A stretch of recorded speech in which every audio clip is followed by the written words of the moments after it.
1996년 온천으로 출발한 뒤 무려 24년 동안 흔적도 없이 사라진 두 여고생. 도대체 5월 5일 그날 소녀들에게 무슨 일이 있었던 걸까요?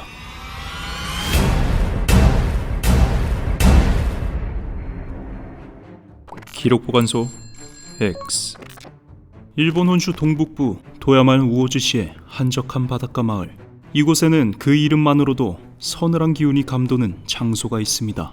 바로 츠보노 광천이라는 폐허 온천장입니다. 츠보노 광천은 본래 1950년대 후반에 개발된 유서 깊은 온천 시설이었습니다.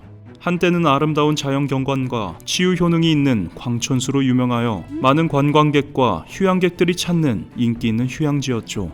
하지만 1980년 호텔의 5개 풀장에서 남자아이가 익사하고 1982년 호텔 경영자가 실종되는 사건이 일어나면서 경영난을 겪다가 결국 문을 닫게 됩니다. 한때 활기 넘치던 온천장은 그렇게 사람의 발길이 끊긴 채 오랫동안 방치되었습니다. 이곳은 단순한 폐허를 넘어 점차 기이한 소문과 함께 심령 스팟으로 알려지기 시작했습니다.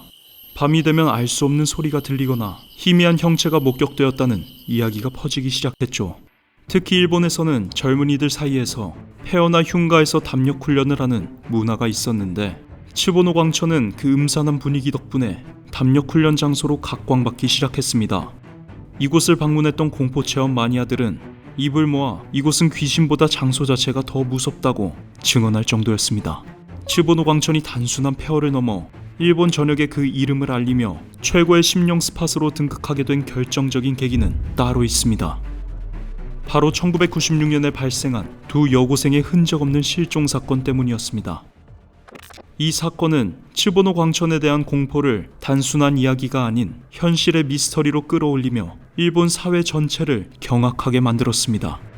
1996년 5월 5일 밤 9시경 도야마현 히미시에 살던 19세 동갑내기 여고 동창생인 나루미와 야시키 에미는 가족들에게 우오즈시 츠보노 광천으로 공포체험을 다녀오겠다는 말을 남기고 집을 나섰습니다. 그들은 야시키 에미 소유의 승용차를 타고 심야의 길을 나섰죠.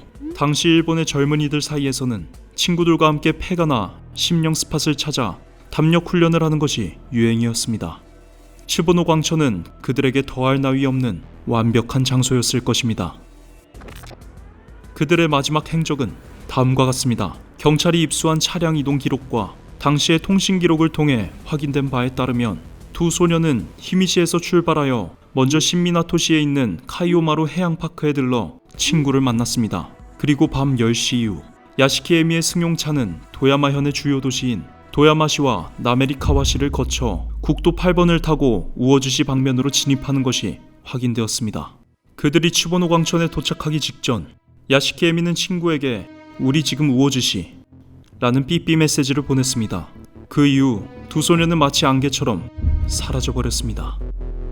다음 날이 되어도 딸들이 돌아오지 않자 불안에 휩싸인 가족들은 도야마현 경찰에 실종신고를 접수했습니다. 실종신고가 접수되자 경찰은 즉시 대대적인 수색에 착수했습니다.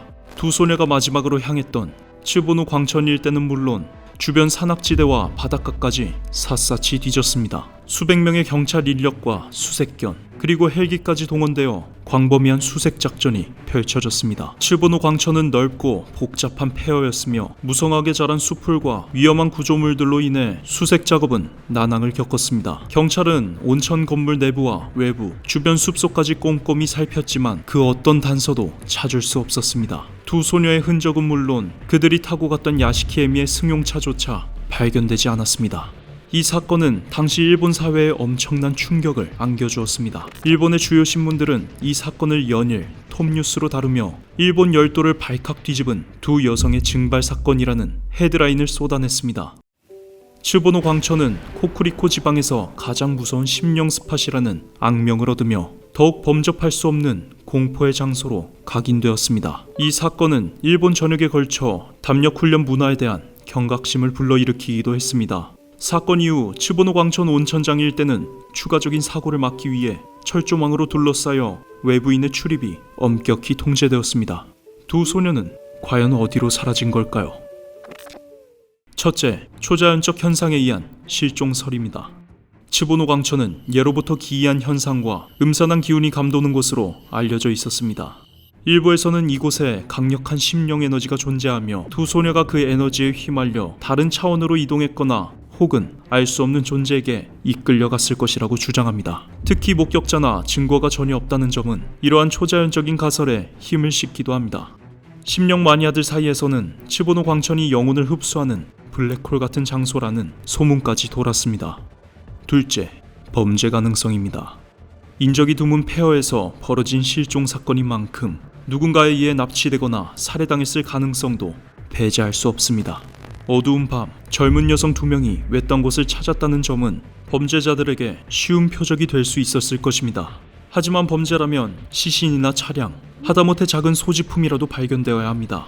완벽한 증발은 범죄의 흔적과는 거리가 멀어 이 가설의 설득력을 약화시킵니다.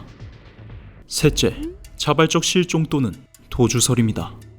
19세라는 어린 나이에 가족들에게 행선지를 알리고 친구에게 마지막 메시지까지 남긴 채 흔적 없이 사라진다는 것은 상식적으로 이해하기 어렵습니다.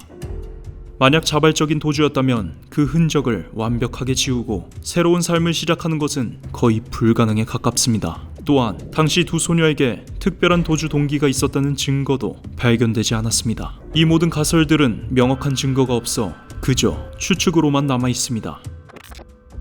그렇게 영원히 미궁 속에 갇힐 것만 같았던 츠보노 광천 실종 사건은 24년이 지난 2020년에 예상치 못한 국면을 맞이하게 됩니다.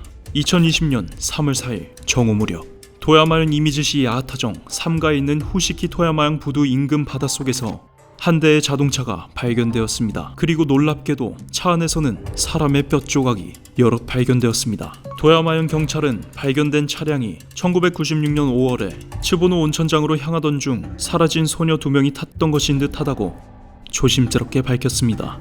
차가 바다에 추락한 경위와 인골의 신원도 빠른 시일 내에 조사하겠다고 덧붙였죠. 그리고 한 달여 뒤인 4월 18일 도야마 현경은 충격적인 발표를 합니다. 발견된 대퇴골의 일부에서 DNA를 채취하여 감정한 결과 실종된 나루미와 야시키에미의 유골이 맞는다고 공식적으로 확인된 것입니다. 이로써 두 사람이 교통사고를 당해 바다에 빠져 사망했던 것이 밝혀지며 24년 만에 이 미제 사건은 마침내 해결되었습니다. 사건은 해결되었지만 또 다른 의문이 제기되었습니다. 왜 지금에서야 차량이 발견되었으며 사고 경위는 무엇인가 하는 점이었습니다. 이때 2014년에 실종된 차량과 여성을 보았다는 증언을 토대로 특정된 목격자 3명의 진술이 주목받기 시작했습니다.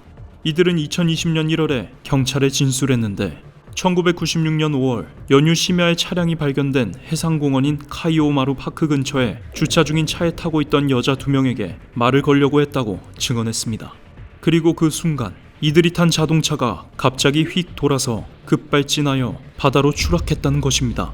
목격자들은 너무 무서워서 이 사실을 당시에는 알리지 못했다고 진술했습니다. 공교롭게도 이 목격자들은 사건 당시가 아니라 20여 년이 지난 뒤 비슷한 시기에 3명 모두 나타나서 증언을 했습니다. 24년 만에 미스터리는 해결되었지만 그날 밤 두 소녀에게 정확히 무슨 일이 벌어졌는지에 대한 세부적인 진실은 여전히 바닷속 깊이 잠들어 있는지도 모릅니다. 듣고 싶은 이야기가 있다면 댓글로 남겨주세요. 앞으로도 수많은 미스터리 기록보관소 X에서 전해드리겠습니다.